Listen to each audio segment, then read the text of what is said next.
No, you go first. You had the Thursday night game. You're further away. You had more time to digest. Yeah, that just means So I let's had start to. with the on Thursday night, the Giants beat your Eagles 34-17 in New York. The meatheads took over. Go.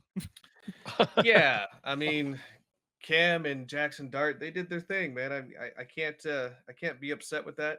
I do think that I don't know how much longer they're going to play with that play style of leading with your head everywhere, especially as you're a quarterback, let alone a running back. I thought it was also interesting that Jackson Dart was in the blue tent, and like Cam Scatterman walks in, and then the head coach walks in. Like, pretty sure you're not supposed to just walk inside that concussion tent, but that's for the NFL to figure that out, not for us. Yeah, I think the Eagles just got absolutely manhandled. There was no physicality. They got out physicaled pretty much from the get go. Looked like there was flashes of an offense in the first quarter, and again, history repeats itself this season. We just throw up duds in the second half. We don't.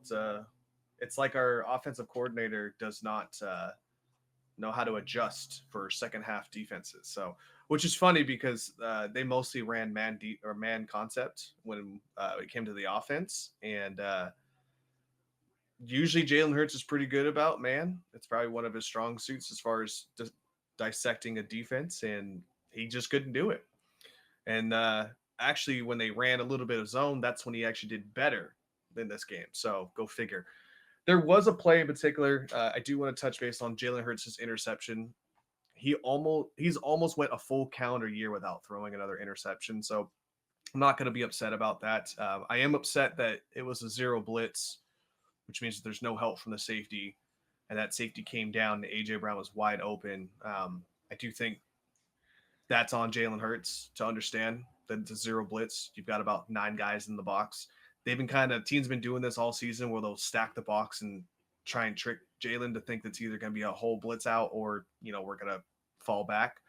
I think Jalen's just having a hard time being able to understand when that zero blitz is coming and where his first read should be, which it should be number 11. It should be AJ Brown every single time. The fact that it's not AJ Brown is a little concerning for me. That has to be your number one guy, no matter what. But again, it took us 5-6 weeks last year for the Eagles to figure this out. We had a bye week.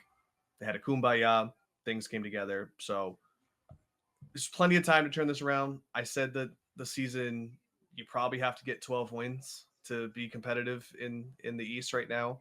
Well, you scratched 2 of them out of a 17 season. So getting a little dicey there, getting a little closer. But at the end of the day, I think the team is going to figure out there's too much talent on this team to not figure this out, right? So if Kevin Petula was really in all these meetings, especially with Kellen Moore last year, I think they're going to figure it out. They had a meeting between Nick Sirianni and KP about how that they've went over film tape since they've had an extended week period before they play the Vikings and how to fix their third down deficiencies. We're like dead last behind only in front of the Titans and the Browns. So that's terrible with a team of this caliber and the amount of talent on this team. So they get paid the big bucks to figure this out. I hope that they do, because I'm getting really tired of having to go on here every single week and explain how we're killing our defense because our offense can't figure things out.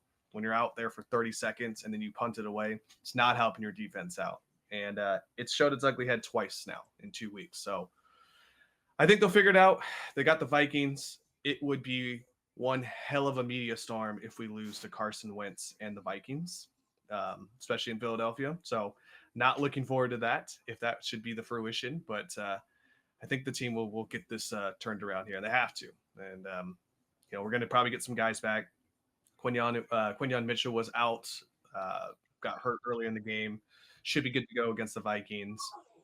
Jalen Carter should be back for Sunday as well, too. So we'll see. I'm excited for Sunday, but, man, I would love to see a 4-quarter just put everything together instead of a half just being the only time we score runs. So, but, yeah. Your turn, Vince. Whatever, dude. You won the Super Bowl last year. Yeah, go fuck yourself.